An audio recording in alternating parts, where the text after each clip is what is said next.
Salut tout le monde, j'espère que vous allez bien et si c'est pas le cas, comme d'hab, j'espère que ça ira vite mieux. C'est la première fois que tu tombes sur ma tête, enchantée. J'espère que la vidéo te plaira, si c'est le cas, n'hésite surtout pas à liker, commenter, à partager et à t'abonner surtout. Si tu es déjà l'un ou l'une de mes abonnés, j'espère que tu sais à quel point je te suis reconnaissante. Donc merci beaucoup, je t'envoie mes meilleurs câlins. Ça fait un moment que vous la vouliez et ce jour est enfin arrivé. On va voir ensemble la vie de Lady Gaga, une des plus grandes pop star du monde. Elle a vendu plus de 230 millions de disques. Elle est reconnue pour ses extravagances, ses multiples talents, son immense communauté de fans. Lady Gaga est devenue l'une des personnalités publiques les plus puissantes au monde. Elle accumule les récompenses, d'ailleurs elles ont même leur propre page Wikipédia, donc on en est là quand même. Alors d'où vient-elle? Comment en est-elle arrivée là? Qu'est-ce qu'elle a pu traverser? C'est ce qu'on va voir tout de suite.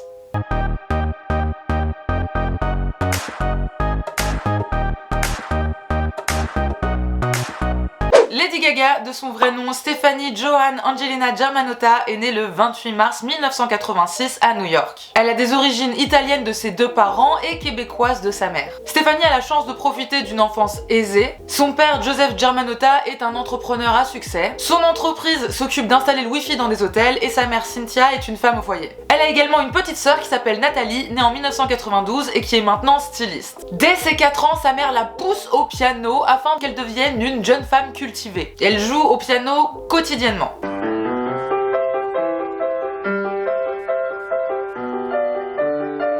Stephanie a toujours été une artiste dans l'âme. Dès ses 11 ans, elle commence à écrire ses propres chansons, elle chante dans des récitals et elle commence déjà à fabriquer ses propres costumes avec de l'alu et des cintres. Donc Lady Gaga grandit dans l'Upper West Side de Manhattan. Elle étudie à fond le piano et prend des cours de chant avec le coach vocal de Christina Aguilera. En fait, le neveu de ce dernier avait entendu Stephanie chantonner dans sa boutique et a tout de suite voulu qu'elle rentre en contact avec son oncle, qui encore aujourd'hui est toujours son coach vocal. Son père, qui par le passé jouait dans des bars avec son groupe de musique, mettait beaucoup de Pink Floyd et de Billy Joel à la maison. Mais les plus grosses influences de Gaga restent David Bowie, Prince, Madonna ou encore Britney Spears entre autres. Toujours à l'âge de 11 ans, elle est acceptée dans la célèbre école de musique Juilliard, mais préfère continuer son éducation dans un collège privé catholique, le couvent du Sacré-Cœur, le même que Paris Hilton. Et d'après elle, c'était une super chance car elle a eu droit à une très bonne éducation qui lui a appris à réfléchir et à donner de l'importance aux détails. À l'école, Stephanie est une élève studieuse, toujours concentrée et déterminée. Ses parents sacrifient beaucoup de choses pour qu'elle et sa sœur aient une super éducation, alors elle ne veut surtout pas les décevoir. Et comme Nicki Minaj, son rêve premier est de devenir actrice et non chanteuse. Alors à l'âge de 12 ans, elle commence à prendre des cours d'acting dans une célèbre école de théâtre. Elle adore ça, mais elle expliquera plus tard que son point faible c'était vraiment de passer les auditions. À chaque fois, elle était envahie de stress. Elle a beau jouer dans des pièces de théâtre et chanter dans la chorale de son école, Stephanie manque cruellement de confiance en elle à force d'être constamment critiquée par les autres, qui lui reprochent d'être trop excentrique, trop provocante. On se moque de son nez, de ses dents, tout prétexte est bon pour la rabaisser et se moquer d'elle. Ironiquement, elle interprétera même une victime d'harcèlement scolaire dans une vidéo éducative. Et des camarades de classe l'ont même jetée dans une poubelle.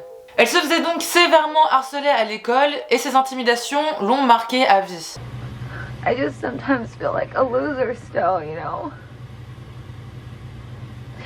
I know it's crazy because it's like we're at the garden, but I still sometimes feel like a fucking loser kid in high school. Et elle avait quelques amis, mais ça ne suffisait pas pour qu'elle se sente réellement à sa place ou acceptée. Au lycée, elle chante également dans un groupe de rock où ils interprètent des chansons de Led Zeppelin ou encore de U2. Elle passe également pas mal d'auditions pour devenir actrice et réussit à décrocher un tout petit rôle dans un épisode des Sopranos. Elle a la chance d'avoir des parents qui ont toujours été ultra encourageants et l'ont toujours soutenue dans ses passions artistiques. Bien avant ses 18 ans, sa mère Cynthia l'accompagnait dans des bars pour qu'elle puisse chanter lors de soirées open mic. À 17 ans, elle fait partie de 20 personnes sélectionnées pour entrer en avance à la fac de New York afin d'étudier les arts dramatiques. Et en plus, elle rédigera des dissertations sur la religion, les arts et les sciences politiques et sociales. Et malheureusement, même si Stephanie n'est plus au lycée, elle continue à se faire humilier par quelques-uns de ses camarades. Un autre étudiant a même l'idée cruelle de créer un groupe Facebook à l'époque où on créait encore des groupes Facebook pour tout et n'importe quoi, intitulé Stéphanie Germanotta, tu ne seras jamais célèbre. Et il y a 12 membres quand même. Et en plus sur ce groupe, forcément ça la clashait, ça prenait en photo des tracts qu'elle pouvait distribuer pour ses représentations dans des bars, mais piétinés où on voyait bien la marque de chaussures ou des trucs comme ça, enfin... Avec 3 mecs, elle monte le SG Band pour Stéphanie Germanotta Band et il accompagne chanter dans des bars ou sur des petites scènes.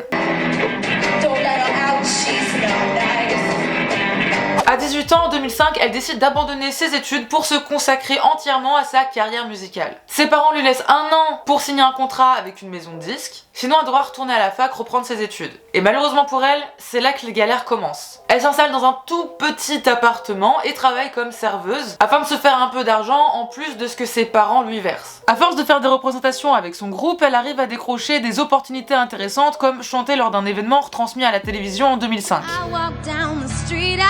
Them say, there she goes, that crazy girl. Elle fera une autre apparition à la télé cette année-là, mais absolument rien à voir avec la musique. Elle sera victime d'une caméra cachée sur MTV dans l'émission Boiling Points. Avec son groupe, elle sort un premier EP en 2006 qui s'appelle Red and Blue, qu'elle vend lors de leurs prestations dans leur bar habituel. Mais le groupe finit par se séparer parce que les 3 musiciens qui l'accompagnent commencent à être trop pris par leurs études. La même année, Stéphanie attire l'attention d'une collaboratrice du producteur Rob Fusari. Donc, au début, il était réticent à l'idée de travailler avec elle à cause de son look, mais une fois après l'avoir entendu chanter, ce dernier décide finalement de la prendre sous son aile et de faire d'elle une star. Stéphanie est déterminée à faire carrière, alors tous les jours, elle prend le car jusqu'au New Jersey pour se rendre au studio de Rob. Et les deux finiront par sortir ensemble. Lui et son équipe lui font comprendre que pour percer, il faudra qu'elle se réinvente complètement. Elle doit changer de nom et trouver quelque chose de plus accrocheur que Stéphanie. Difficile également pour une artiste féminine de percer en faisant de la pop rock, alors Stéphanie commence à composer des musiques plus dance pop. Donc Rob croit vraiment en elle, il trouve qu'elle est comme Freddie Mercury et commence à l'appeler Gaga en référence à la chanson Radio Gaga du groupe Queen. Rob Fusari arrive à décrocher un rendez-vous avec Def Jam Records. Il s'y rend avec Lady Gaga, elle chante, c'est génial, tout le monde kiffe. Et là, elle signe enfin un contrat. Donc elle est aux anges, tu vois. Elle reçoit une avance de 850 000 $ et avec Rob, ça charbonne dur au studio. Il compose plusieurs chansons, dont la chanson Beautiful Dirty Rich et Paparazzi. Et sauf que bizarrement, après avoir signé le contrat, L.A. Reid, le célèbre producteur qui bosse dans cette maison de disques, ne prenait même pas le temps de la recevoir pour discuter de sa carrière, de ce qu'ils pouvaient faire ensemble. Et elle attendait pendant des heures dans les couloirs afin d'obtenir ne serait-ce qu'un petit entretien. Lady Gaga croit beaucoup en ses nouveaux sons et notamment Beautiful Dirty Rich. Mais après l'avoir fait écouter aux équipes de Def Jam, eh ben ils la lâchent totalement, ils rompent leur contrat. De toute façon c'est pas comme si en plus ils avaient l'air ultra investis depuis le début. Def Jam a quand même le culot de vouloir garder certaines chansons qu'elle a écrites, notamment Paparazzi, mais Gaga réussit à partir avec ces dernières en remboursant une partie de l'avance versée par le label. C'est un énorme coup dur et en janvier 2007, un mois plus tard, elle se sépare brutalement de Rob Fusari. C'est une période très sombre pour Lady Gaga, la rupture de ce contrat l'affecte énormément, elle envisage même d'arrêter définitivement la musique. Elle consomme beaucoup de farine et est tous les soirs en bar ou en boîte de nuit. Le seul avantage est qu'avec ce train de vie sulfureux, elle regagne un petit peu confiance en elle. Mais depuis 2014, on sait que Lady Gaga s'est fait abuser sexuellement et psychologiquement lorsqu'elle avait 19 ans par un producteur d'une vingtaine d'années son aîné. Ce dernier aurait abusé d'elle à plusieurs reprises et ce, durant des mois, pendant lesquels elle vivait presque enfermée dans son studio de musique. Lady Gaga n'a à ce jour pas souhaité révéler le nom de son agresseur, qu'elle ne veut plus jamais revoir. Et cette décision lui appartient entièrement. Ce producteur aurait fini par l'abandonner au coin de la rue des parents de Gaga car elle était malade et ne faisait que vomir. Il s'avéra qu'elle était surtout enceinte. Stéphanie prend la difficile décision de se faire avorter et fera référence à ce douloureux épisode dans le clip Marry the Night en 2011. Lorsque l'on connaît à peu près l'histoire de la chanteuse, il est très facile de suspecter Rob Fusari car il coche toutes les cases auxquelles a pu faire allusion Gaga. L'âge, la période, la profession, le studio et tout le reste. Mais il n'y a aucune preuve et porter ce genre d'accusation est très grave, alors je vais en rester là. Lady Gaga mettra des années avant d'en parler à qui que ce soit. Ces agressions à répétition ont causé chez elle un épisode psychotique. Pendant au moins 2 ans, elle raconte qu'elle n'était plus du tout la même personne. Depuis, elle souffre de syndrome post-traumatique et de fibromyalgie, qui est une maladie qui entraîne des douleurs chroniques, mais dans tout le corps. Et c'est associé à une grande fatigue, à des troubles du sommeil et également des troubles cognitifs. À savoir que Stéphanie souffre depuis l'enfance d'épisodes dépressifs réguliers. À bien des moments, elle ne savait pas comment gérer cette souffrance et elle essayait d'atténuer sa peine en se faisant du mal, en se coupant ou en se jetant contre les murs. Elle révélera également avoir souffert de troubles du comportement alimentaire dès l'âge de 15 ans et ce jusqu'au début de sa carrière. Elle n'encourage personne à reproduire ses erreurs et recommande à tout le monde de ne pas montrer physiquement sa souffrance, mais de la verbaliser et de demander de l'aide. Et aujourd'hui, elle suit un traitement médical et thérapeutique qui la font aller beaucoup mieux. À ce moment-là, Stéphanie, elle est vraiment dans une spirale assez sombre. À force de fréquenter le monde de la nuit, elle fait la rencontre début 2007 de Lady Starlight, une gogo danseuse qu'elle rencontre dans le bar de son nouveau petit ami, Luke Carl. Stéphanie se rend compte que pour attirer l'attention, se dévêtir est plutôt efficace. Lady Starlight l'aide à la création d'un univers scénique afin de coller à sa nouvelle identité de Lady Gaga. Elle aide également à coudre ses propres tenues de scène et les deux jeunes femmes commencent à se produire ensemble lors de shows burlesques, parfois accompagnées de drag queens. Gaga devient donc gogo danseuse et chante en sous-vêtements avec Lady Starlight à ses côtés. Elle sniffe toujours autant de farine, mais elle pensait que ça se voyait pas. Sauf que si, clairement, ses parents s'en rendent compte, et lorsque son père lui demande d'arrêter, elle réussit à stopper totalement, mais pendant un temps. Elle avouera en avoir repris depuis, mais de n'être jamais retombée dans ses anciens excès. Elle souffrait beaucoup durant cette période, et même si elle ne recommande absolument rien de ce qu'elle a pu traverser, elle raconte que c'est lorsque l'on souffre que notre art devient encore meilleur. En octobre 2007, elle continue d'affiner sa nouvelle image. Elle devient blonde parce qu'on la confond avec Amy Winehouse. Son symbole devient l'éclair, coucou son idole David Bowie. Elle s'inspire beaucoup de l'artiste Andy Warhol et de la mannequin et chanteuse Grace Jones qui la fascine. Mais elle investit toute sa thune dans ses shows et ses performances. D'ailleurs, ça la met plusieurs fois dans des galères financières. Elle se veut un peu comme la version féminine d'Andy Warhol et crée son collectif d'artistes, House of Gaga. Et au final, c'est simplement le nom de son équipe artistique qui est composée de stylistes, de danseurs, de producteurs. Ça fabrique même des instruments de musique, enfin c'est un délire. Malgré la rupture, Rob Fusari continue d'envoyer à différents professionnels les sons qu'il a créés avec Gaga. Et c'est comme ça qu'elle signa en novembre 2007 dans une nouvelle maison de disques, Streamline et Interscope Records. En parallèle, elle écrit pour Britney Spears, Fergie et les Pussycat Dolls et signe un contrat sur le label Dacon en tant que compositrice. Et c'est grâce à ce dernier qu'elle rencontre le producteur Red One. Donc là on est en janvier 2008, Lady Gaga elle a quoi, 21 ans, et avec Red One, ils écrivent en une semaine Just Dance, Poker Face et Love Game. Et donc ce sont les chansons qui viendront terminer l'album The Fame. Elle se sent enfin artistiquement comprise, enfin libre de faire ce qu'elle aime et ce qu'elle veut. Et l'album The Fame il sort en août 2008 et c'est direct un succès, notamment avec le single Just Dance, qui malgré un démarrage un petit peu lent aux États-Unis finit par vraiment s'épaire pendant l'été. Elle fait notamment les premières parties des groupes pour lesquels elle écrit des chansons, donc les New Kids on the Block, et elle partira même en tournée avec les Pussycat Dolls en 2009.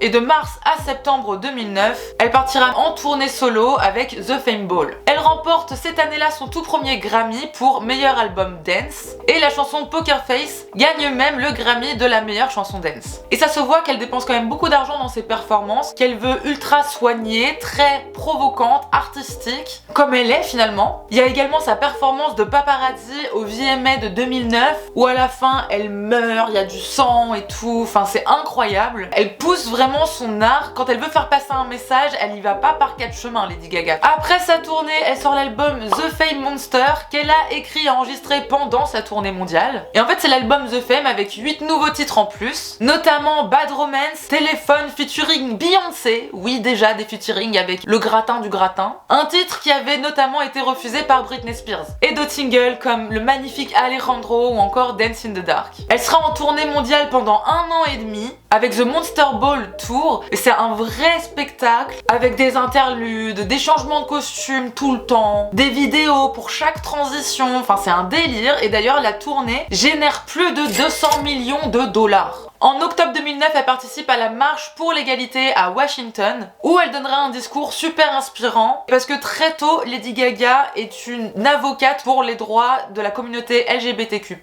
Elle a une relation qui d'après elle est totalement indescriptible, mais extrêmement puissante avec cette communauté, à laquelle elle appartient, vu qu'elle se décrit elle-même comme étant bisexuelle, même si elle n'est jamais tombée amoureuse d'une femme. Pour elle, c'est purement de l'attirance physique. Lady Gaga, c'est le genre de célébrité qui veut pas se servir de son pouvoir et de sa notoriété en vain ou de manière purement égoïste, et elle-même s'étant toujours sentie opprimée, rabaissée, et ben ça lui tient extrêmement à cœur de se battre pour les minorités et notamment la communauté LGBTQ+, parce que c'est l'une des premières communautés à l'avoir soutenue, à l'avoir toujours acceptée telle qu'elle était, et au contraire à l'avoir justement célébrée pour qui elle était vraiment. Très vite, elle a une relation fusionnelle avec ses fans qu'elle appelle ses Little Monsters, et d'après elle, elle ne vit que pour eux et grâce à eux. Et pour son art aussi. Elle commence l'année 2010 en performant aux côtés d'Elton John aux Grammy Awards, et en août, elle devient la personne la plus suivie au monde sur le réseau social Twitter. En mai 2011, elle détrône notamment Oprah en tant que personnalité la plus puissante au monde, élue par le magazine Forbes. Tout ça seulement 3 ans après la sortie de son premier album. Vraiment, 2010-2011, c'est une pluie de récompenses. The Fame Monster remporte le Grammy du meilleur album pop, et Bad Romance le Grammy du meilleur clip et de la meilleure chanson pop. Oui, parce que ces clips sont aussi ultra travaillés, à base d'effets spéciaux, de costumes plus fous les uns que les autres. Elle va notamment créer un des événements les plus marquants de la pop culture des années 2010 en se pointant au MTV Video Music Awards 2010 vêtue d'une robe de viande, miam miam. Sa robe était pour elle donc faite pour choquer, et également pour exprimer son dégoût envers la politique exercée par l'armée américaine concernant les homosexuels. L'année de ses 25 ans, donc l'année 2011, marque aussi le début d'une nouvelle ère avec le single Born This Way, qui se place directement à la première place du Billboard. Mais elle reçoit quand même pas mal de critiques qui comparent son titre à la chanson Express Yourself de Madonna. Donc Madonna va notamment un peu exprimer son mécontentement, et c'est à partir de ce moment-là qu'entre Lady Gaga et Madonna, bon, c'est pas les meilleures copines, hein, du tout. Parce que Madonna accuse Lady Gaga de tout pomper sur elle, et de toute façon, c'était pas la première fois que Lady Gaga était comparée à Madonna, que ce soit pour les références catholiques dans leur imagerie, leur combat très affirmé pour les communautés LGBTQ+. To God and the gays. Congratulations! You're so creative. Where do you get your inspiration? God and the gays. Ou les soutifs en forme de cône.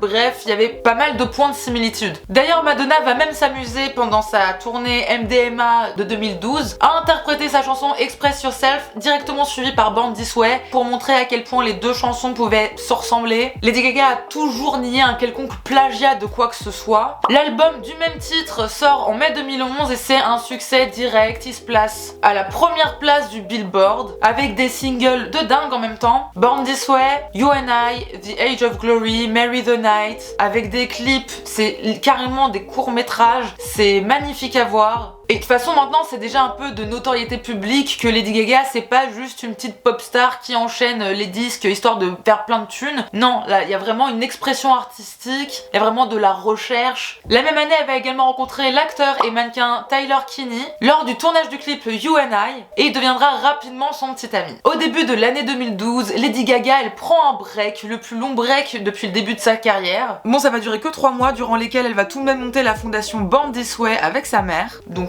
bon, moi j'appelle pas ça un break, mais...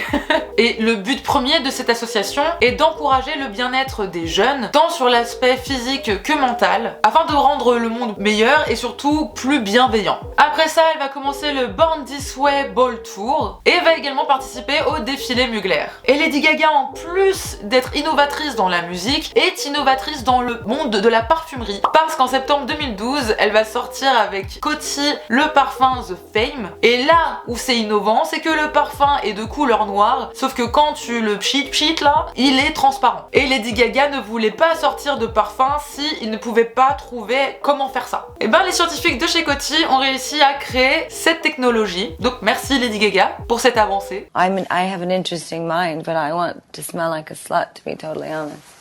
Malheureusement, pendant sa tournée mondiale Born This Way, en février 2013, Lady Gaga va se fracturer la hanche et elle est donc obligée d'annuler le reste de sa tournée. Ce qui lui voudra aussi de devoir passer plusieurs semaines en fauteuil roulant. Son album Art Pop devait sortir à ce moment-là, mais suite à cette blessure, ils ont dû retarder sa sortie. Après une période de repos, elle interprète son nouveau single Applause pour la première fois à la télé au MTV Video Music Awards de 2013. L'album sort en novembre, pareil, directement numéro 1 au Billboard, avec des singles comme GUI ou encore Do What You Want featuring R. Kelly.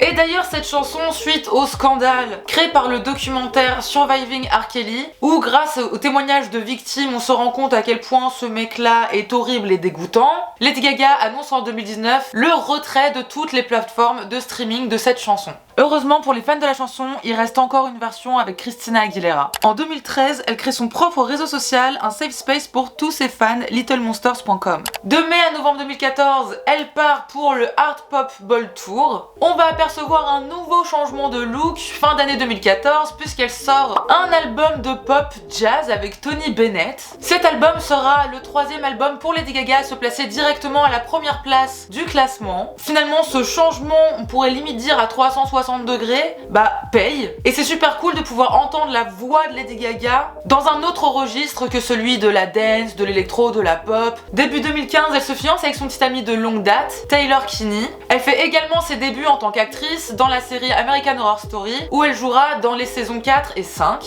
Et début qui s'annonce très prometteur vu que ça lui vaudra le Golden Globe de la meilleure actrice dans une mini-série. En 2016, elle interprète l'hymne national américain lors du Super Bowl.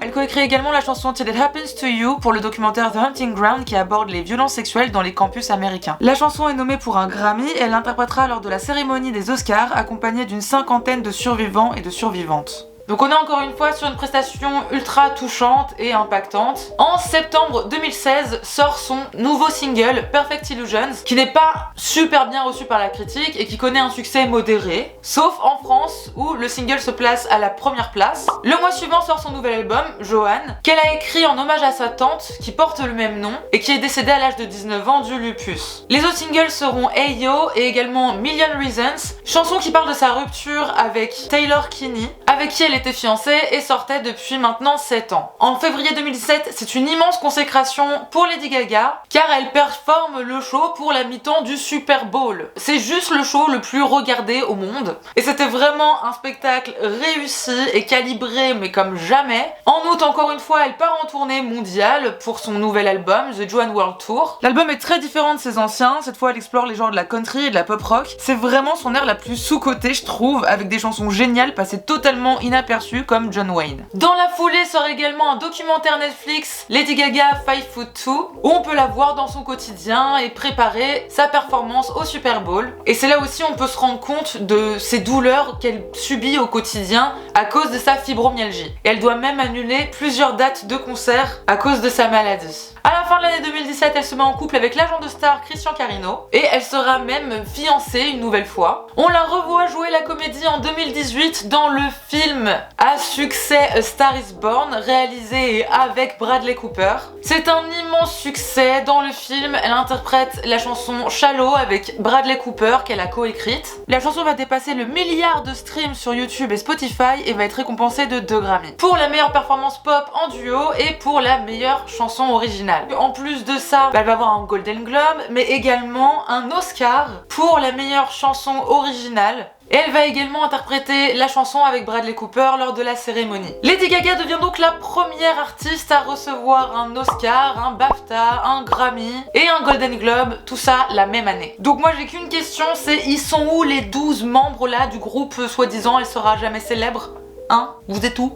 En décembre 2018, elle signe un contrat à 100 millions de dollars pour un spectacle résidence à Las Vegas, donc 78 shows sur 2 ans, qui s'appelle Lady Gaga Enigma. L'année qui suit, elle rompt ses fiançailles avec Christian Carino, qui à Skip était trop possessif. Et au milieu de tout ça, elle arrive à lancer sa marque de cosmétiques, House Laboratories. La marque a engrangé plus de 140 millions de dollars en 2020. C'est pas pour rien que les stars ont presque toutes leurs marques de cosmétiques, hein. Fin 2019, elle rencontre son nouveau chéri, Michael Polanski, rien à voir avec Roman, qui est un homme d'affaires et philanthrope. L'année 2020, son album Chromatica sera retardé à cause du Covid, mais en février sortira quand même le single Stupid Love, suivi de son single featuring Ariana Grande, Rain on Me, qui obtiendra encore une fois un Grammy. 911 sera le dernier single de l'album Chromatica et aura même droit à un clip court-métrage. Et l'année dernière, on a pu avoir la chance de la revoir jouer la comédie dans le film House of Gucci, dans lequel elle interprète Patricia Reggiani, et elle serait restée dans le personnage durant plusieurs mois, parlant H24 avec un accent italien. Mais cette incarnation poussée au max la perturba mentalement. Elle fut accompagnée par une infirmière en psychiatrie à la fin du tournage. Au début de l'année dernière, en 2021, elle a pu chanter pour l'investiture du président Joe Biden avec une superbe robe par balle. Et l'année dernière, en février, il s'est passé un truc ultra chelou. En fait, son dog-sitter, Ryan Fisher,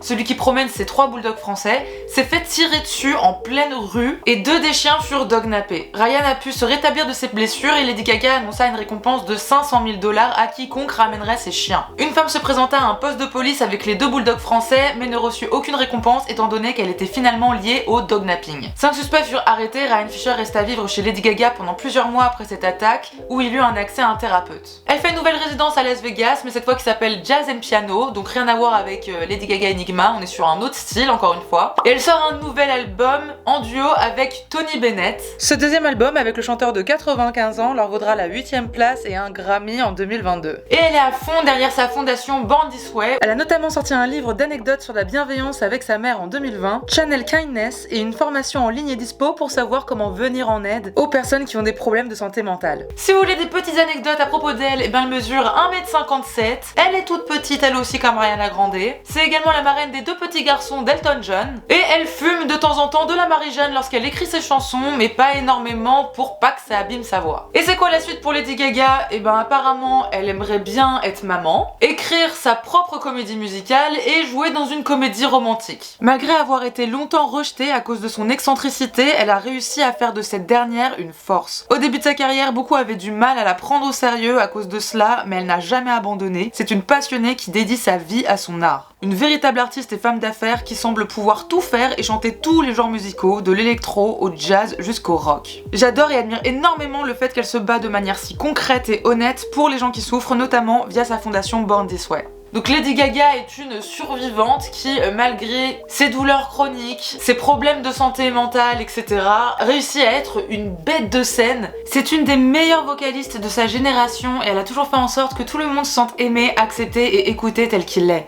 Son histoire est un très bel exemple d'acceptation et de courage. Elle a totalement impacté la pop culture comme peu de célébrités ont pu le faire. Donc j'adorais déjà Lady Gaga, mais après toutes mes recherches, je peux vous dire que c'est définitivement une de mes personnalités publiques préférées. Et pour moi, ce qui la définit le plus, c'est son authenticité, sa bienveillance, mais surtout son génie. J'espère que la vidéo t'a plu, merci d'avoir regardé jusqu'au bout. Si c'est le cas, n'hésite surtout pas à liker, à commenter, à partager, à t'abonner si c'est pas déjà fait. Si vous avez envie que je fasse une vidéo sur un sujet ou qui que ce soit en particulier, n'hésitez surtout pas à me le dire en commentaire. En tout cas, d'ici la prochaine vidéo, je vous embrasse fort, prenez bien soin de vous, prenez bien soin de ceux que vous aimez, et moi je vous dis à la prochaine, salut, bye.